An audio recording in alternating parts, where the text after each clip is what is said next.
Hello and welcome back to another episode of Feather News. I'm Nee here, and as usual I have the top 5 updates for you in the ML research world this week. First of all, Facebook AI Research have announced VoxPopuli, which is the largest multilingual speech corpus to date. It contains over 400,000 hours of unlabeled speech data across 23 different languages. Now most of these languages are European, and the unlabeled aspect means that we should be focusing on unsupervised and self-supervised learning. Now, in addition to this, they've actually provided us with 1,800 hours of speech translated into 15 different languages, or should I say transcribed.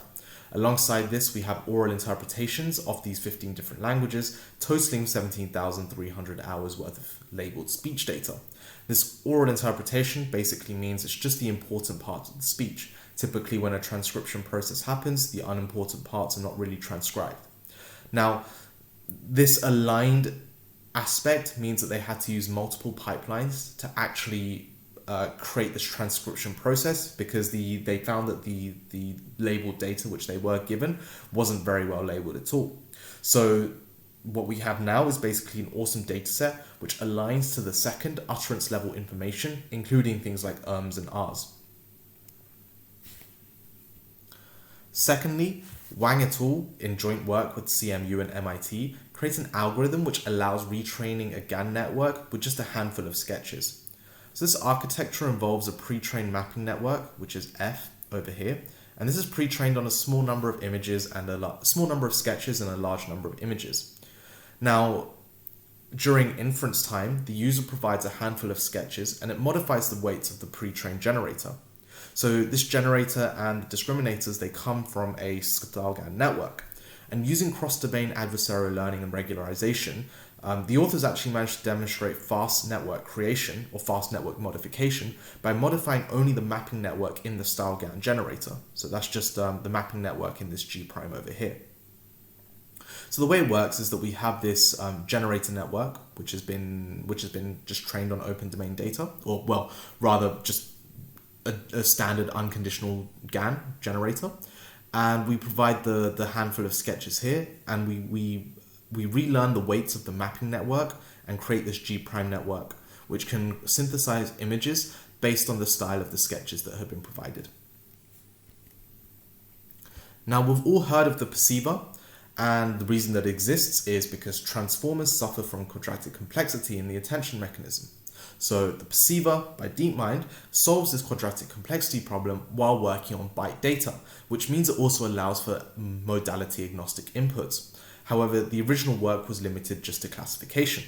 So the Perceiver I/O manages to extend this work with the use of a cross-attention mechanism and works on arbitrary outputs, such as natural language and visual understanding, playing games such as StarCraft, and even multitask and multimodal output domains. So in their work, they demonstrate an autoencoder of videos, so they actually generate some videos. And another cool result is that the Perceiver I/O can match a BERT baseline on the glue language benchmark without need for input tokenization. So really just working on the raw text that has been input. Fourthly, we have another generative model. So very, very recently, Stochastic Differential Equations have joined the growing family of generative models.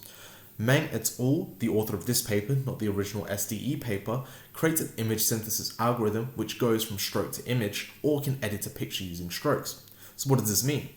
Well, on this leftmost image here, we can see what they define as a stroke image. So, something which you can mock up in Paint very quickly.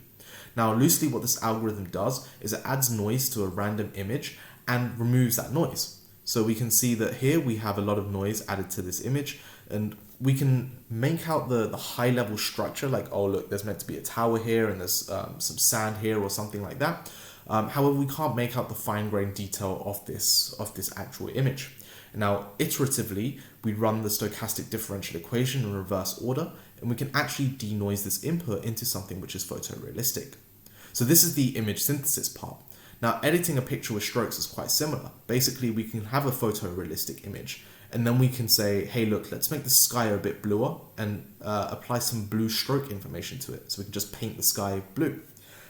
Using a special mask algorithm, this SDE algorithm can denoise this image once again and recreate this or edit this original image into a new photorealistic image with the required changes.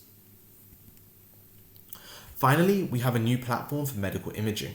So currently there's been great progress on medical imaging research, but it's mostly been dominated by private corporations because curating data sets costs millions of dollars.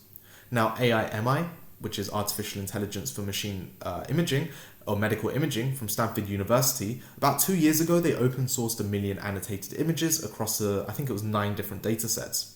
Now, they plan to take this even further by teaming up with Microsoft's AI for Health program. And with this launch, they've released 2 new datasets and also plan to double the number of open source medical data within a year.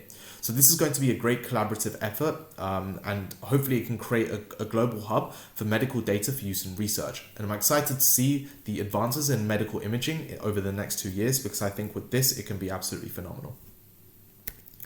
Anyway, that's all from me. Thank you very much for watching. Every view, subscribe and like that we get really helps, so please make sure you do that. And if you want to be part of an active community in the machine learning world, feel free to join our Discord. Anyway, have a great week and I'll see you next week.